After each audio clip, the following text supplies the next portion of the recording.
En este segundo video vamos a abordar los temas relacionados con la preparación o qué hacer antes de la negociación. Mi nombre es Marco Lalama y este es el segundo video de principios de negociación para FASEA. Como ustedes podrán ver en la pantalla, antes de la negociación, la clave es la preparación.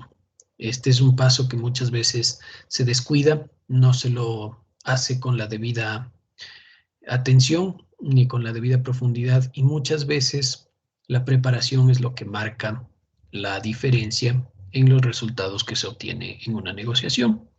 Entonces, cuando hablamos de preparación, hablamos de hay que prepararse y prepararse y practicar y practicar.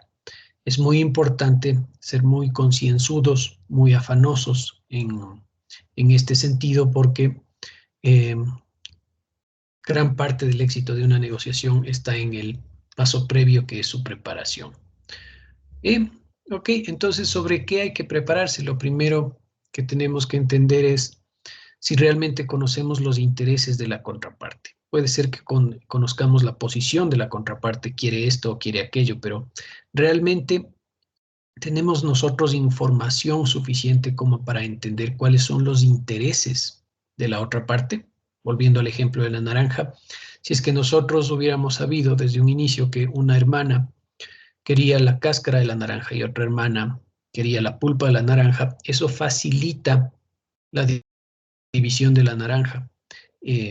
Y esto, bueno, requiere de bastante preparación y de tiempo, sobre todo, para pensar en los escenarios diferentes que podrían suceder al momento de sentarse a negociar. Entonces, lo primero que tendríamos que hacer es entender cuáles son realmente los intereses de la contraparte. Y aquí el consejo más importante que recibimos del autor Roger Fisher es que la contraparte debería estar en capacidad de argumentar a favor de la contraparte mejor que ella.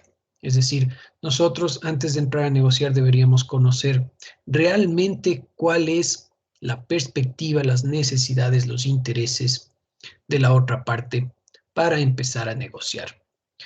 Lo segundo, que es igual de importante en la fase de preparación, es establecer o llegar a definir un mejor acuerdo, mejor alternativa para un acuerdo negociado. Es decir, si es que no llegamos a un acuerdo, ¿qué es lo mejor que me puede pasar? Este es como mi límite, es mi piso.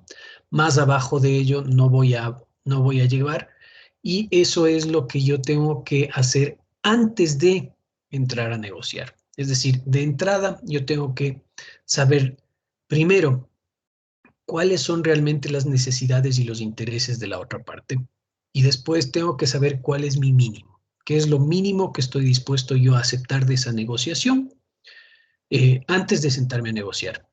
Y ese mínimo básicamente es qué pasa si es que yo no llego a un acuerdo con esa parte. Entonces, esos dos pedazos de información son muy importantes y requieren de un análisis profundo y de suficiente preparación.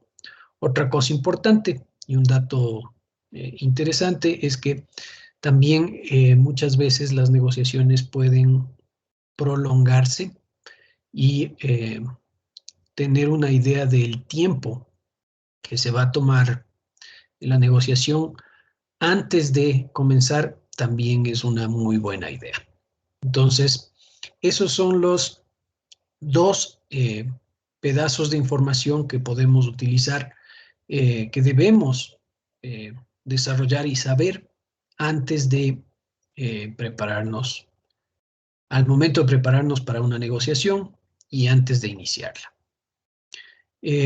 Un dato adicional muy importante también es que en la medida de lo posible, si es que la negociación va a ser física, es importante conocer dónde va a tener lugar la negociación, familiarizarse con el entorno, ver dónde están los de energía eléctrica, puntos de luz, de internet, claves, que no falte nada, que el mobiliario esté bien, y en la medida de lo posible, para facilitar la comunicación y la colaboración, el mejor consejo que se puede dar es que las partes no se sienten frente a frente, sino que se sienten a modo de un círculo o a modo de una clase, de tal manera que no estén enfrentados, físicamente enfrentados, porque eso dificulta la colaboración.